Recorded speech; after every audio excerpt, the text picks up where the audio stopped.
नमस्कार। मैं राजेंद्र प्रसाद द्विवेदी शिवपुरी से आज फिर से आपके बीच में उपस्थित हूँ।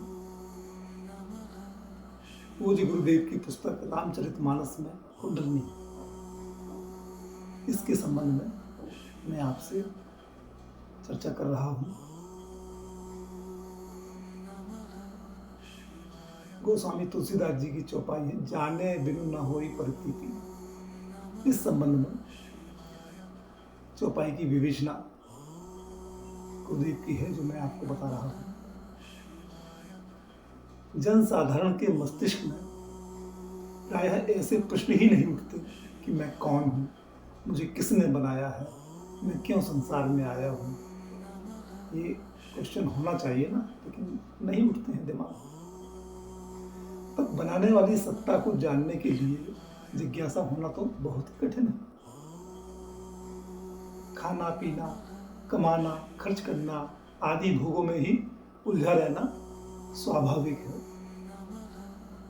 किंतु ऐसे व्यक्तियों की जब उनके मन की जैसी बात नहीं होती, तब वे भी परेशान हो जाते हैं।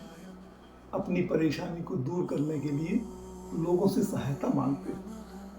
जब किसी से भी उनका काम नहीं चलता, तब वे साधु, संत, गुरुजन आदि से संपर्क साधते हैं तथा उनके आदेशानुसार जब तक उपवास, पूजा पाठ आदि करने में लग जाते हैं। इन धार्मिक कृत्यों को करने में किसी न किसी देवी देवता की आराधना करनी पड़ती है। अतः जिस किसी देवता या देवी में जिस व्यक्ति की रुचि हो जाती है, तो वह उसका इष्ट देव बन जाता है।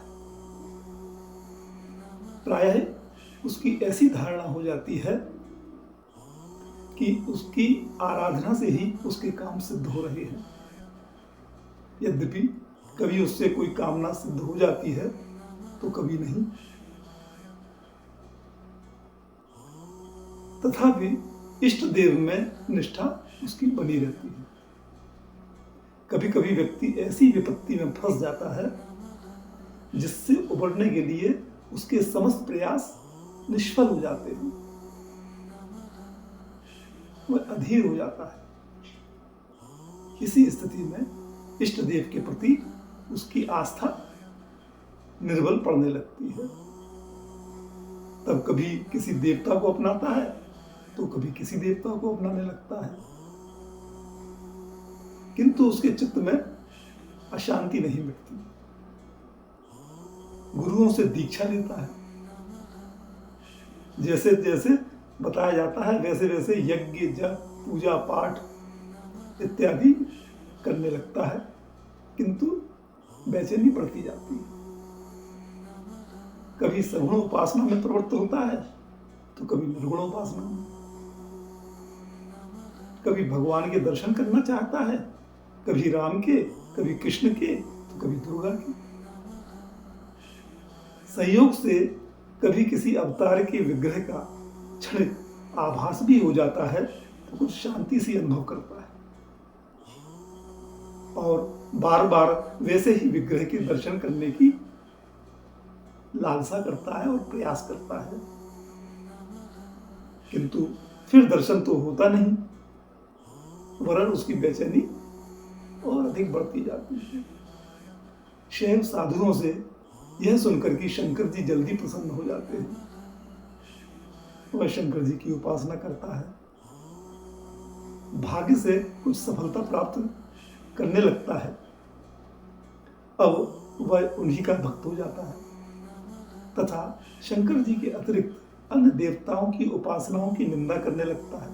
उसे यह विवेक नहीं रहता कि परमात्मा सत्ता तो सर्वत्र व्याप्त है। व्यक्ति से समस्त प्रयास भी सत्ता ही कराती है और यंत्रवत उसका फल मिलता रहता है। व्यक्ति कर्म का कर्ता नहीं, सेवक है। सेवक भाव में ही स्थायी शांति मिलती है। सेवक को आदेश देने वाला स्वामी भी प्रत्येक व्यक्ति में व्याप्त है। कोई कोई महापुरुष स्वामी भाव को ही श्री हरि अथवा कुंडलनी संबोधन कर देते हैं। यह विवेक भली प्रकार से रोचक कथा के द्वारा भी व्यक्त किया जा सकता है। अतः ऐसा लगता है कि संत तुलसीदास जी रामचरितमानस में काकभुसुंडी और गरुड़ जी की कथा के माध्यम से इस विवेक को उन्हें हृदयंगम कराना चाहते हैं जो इस रहस्य को जानने के सचमुच इच्छुक हों। इस दृष्टि से वे गरुड़ तथा काकभुसुंडी संवाद को प्रस्तुत करते हैं। विचारणीय है कि प्राचीन ग्रंथों की परिपाटी में प्रायः पशु पक्षियों के माध्यम से नीति समझाने की प्रथा प्रचलित थी, जैसा कि मंत्र तंत्र हितोपदेश आदि की कथाओं के पढ़ने से विदित होता है। संत तुलसीदास जी इसी परिपाटी को अपनाते हैं, किंतु वे आवश्यकता अनुसार मनुष्यों की भी बातचीत पशु पक्षियों से करा देते हैं। गरुड़ जी श्री हरि के वाहन के रूप में कथानक में आते हैं। वे परम भक्त हैं, किंतु वे भी मोह में पड़ जाते हैं। ज्ञानी भरत शिरोमणि त्रिभुवन पति कर जान, ताहि मोह माया न पावर करहि गुमान। मोह का प्रसंग इस प्रकार उपस्थित हुआ है कि मेघनाथ और राम जी का लंका में घोर युद्ध हो रहा था। मेघनाथ बड़ा मायावी था। उसने अपनी समझ से अनेक अस्त्र शस्त्रों का प्रयोग कर राम जी को परास्त करना चाहा, परंतु परास्त नहीं कर सका। तो उसने ऐसे बाण राम जी पर छोड़े जो व्याल बनकर राम जी के शरीर को लपेट लिया। तब उनका रूप विष्णु की शीश शैया जैसा हो गया। फलतः राम जी उस नागपाश से बंध गए। राम जी इसका बहुत ध्यान रखते थे कि मर्यादा का उल्लंघन ना हो। ध्यान रहे कि व्याल विष्णु का पर्यायवाची शब्द है। शेष शैया पर लेटे हुए यानी बंधे हुए रहना उनका सहज स्वभाव माना जाता है। अतः मेघनाथ की युक्ति को उन्होंने विफल न करते हुए वे स्वयं कुछ देर को पाश में बंध गए। वही भाव मानस में इस प्रकार है कि पुण्य रघुपति से जूझे लागा, सर छाड़ही हुई लागही नागा। व्याल पाशवस भय खरारी, स्ववस अनंत एक अधिकारी। राम जी को बंधे देखकर उनकी सेना में बड़ी खलबली मच गई। तब देव ऋषि नारद जी ने गरुड़ को भेजा। वे तुरंत ही श्री राम के पास पहुंचे और उन्होंने सब माया के सर्पों को खा लिया। सेना में पुनः हर्ष छा गया। सब लोग खुशी मनाने लगे। गरुड़ जी मन में विचार करने लगे कि मैंने तो यह सुना था कि राम जी माया मोह से परे पर ब्रह्म परमेश्वर ही हैं। लोक हितार्थ उनका अवतार हुआ है, किंतु मुझे उनका प्रभाव कुछ भी नहीं दिखा। तुच्छ राक्षस ने उन्हें बांध लिया। ज्यों ज्यों वे विचार करते थे त्यों त्यों ही भ्रम बढ़ता जाता था।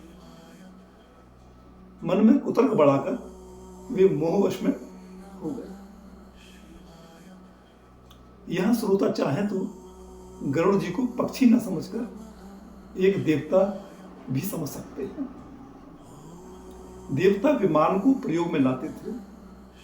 विमान का चालक भी देवता ही होता। श्री हरि देवताओं के स्वामी हैं।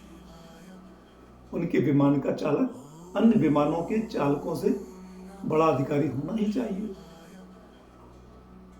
अतः उसका नाम खगराज गरुड़ रख दिया गया होगा। कोई कोई मनुष्य सर्पभक्षी होते हैं, अतः गरुड़ जी भी सर्पभक्षी हो सकते हैं। अब इसके आगे की कथा अगले एपिसोड में आपको सुनाएंगे।